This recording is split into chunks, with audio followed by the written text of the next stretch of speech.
All right, for our next video, we're going to make some Italian meatballs.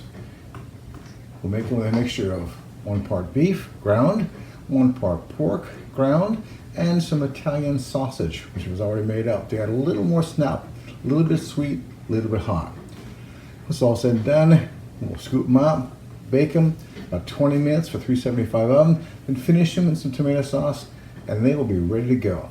Really delicious. They'll be about 1 ounce meatballs, and I think you're going to find them delicious. In this pot right here, I've got a mixture of 2 eggs. I've got half a cup of Italian breadcrumb. I've got a 1/4 cup of milk, and I've got about 1/3 of a cup of chopped fresh parsley. We let it soak for a while. It's nice and firm, becomes a nice base. The eggs and the milk will help hold the ground meats together. From there, we're simply going to go and add our meats to it. Now, I talked about doing some Italian sausage. You get Italian sausage, more often than not, you're going to get it in links like this. So you get it in links, take the link, take a knife, and slide the knife right down the middle. Just take it like that, not too hard, just enough to cut the outer skin. Take it, peel the outer skin off, as easy as that.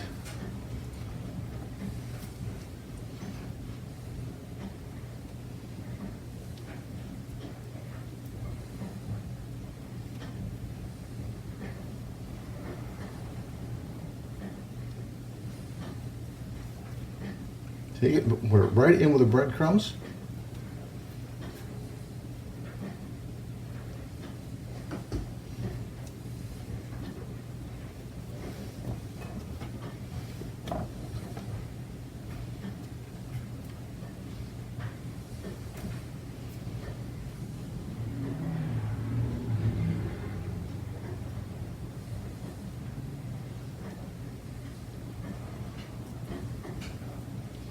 With this in here, I've got the ground beef right here. Ground beef comes in a variety of different fat contents. The one I found easiest and best to use is one that's 80% beef and 20% fat. You can get ground beef as lean as 93% meat and only 7% fat. The trouble with that is that meat is so lean that when it cooks up, while it doesn't shrink, it doesn't have much juiciness to it.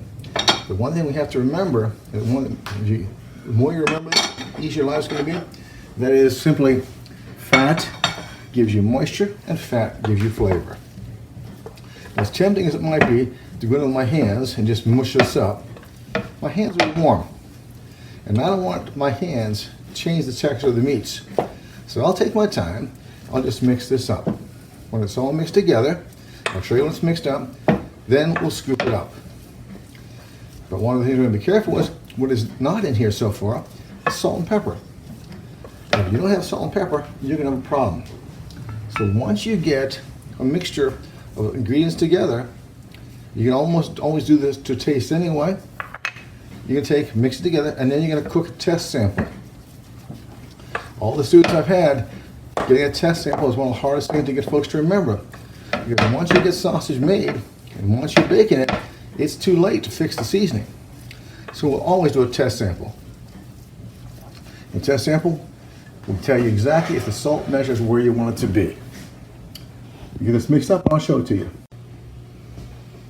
Okay, we've got the mixture completely mixed together.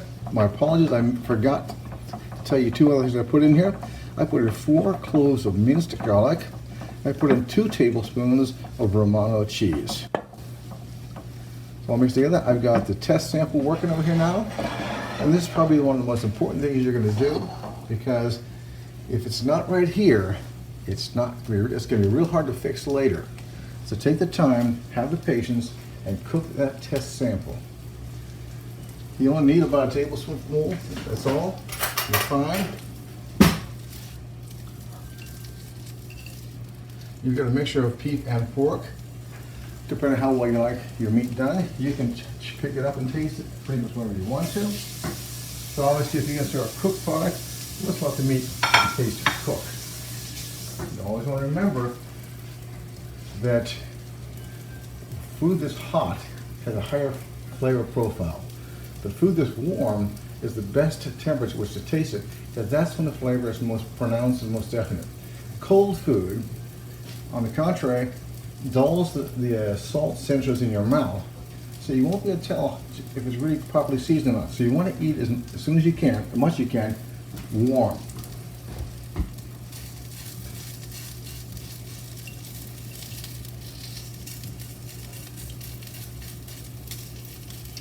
And I fully expect to have to adjust the seasoning, because I've always learned from a long time ago that it's much easier to add salt than try to take salt out. So be patient with yourself. Let this stuff cook long enough so you can get the proper seasoning balance you get as you would the finished product. Don't be in a hurry. Good things take time. And anything that's rushed, more often than not, you're going to increase your chances of it being less than the product you're looking for. So by all means, give it a chance to taste it and taste it the way you want it to finish up.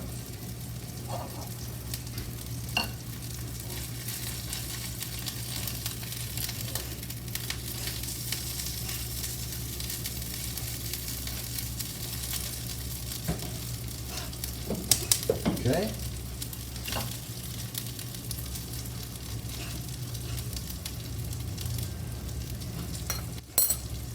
Sausage flavor comes through nicely. The garlic and stuff comes through nicely. You need a little bit more salt to bring up just where you want to, but on that it's going to be really good. So now, add a little more salt to it.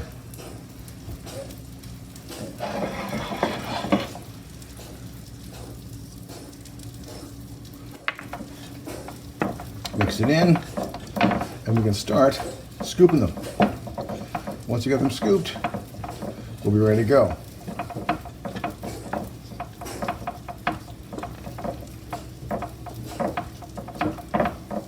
Don't shortcut mixing things properly.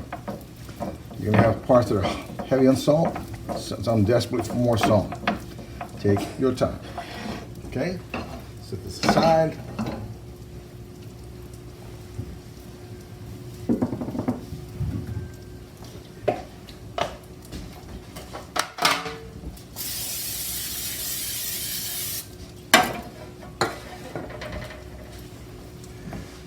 I use a 1 ounce scoop. Pack it nice and full. We'll come back later and we'll round them out. So for now, I'll just make the meatballs up, then we'll bake them, and we'll show you what they look like when they come out of the oven. So there we go, all the meatballs are rolled up, ready to go. I started looking at them and said, they're all perfectly round. And I thought, you know what? Once these are cooked in the tomato sauce, once you guys start to eat them, the last thing they're going to worry about is whether they're perfectly round. They're going to say, where's the next meatball? These are delicious. Hang on, we'll show you how they look when they come out. So there's your finished appetizer portion of Italian meatballs cooked in tomato sauce, topped with a little parsley and some grated Romano cheese. I'm going to enjoy this.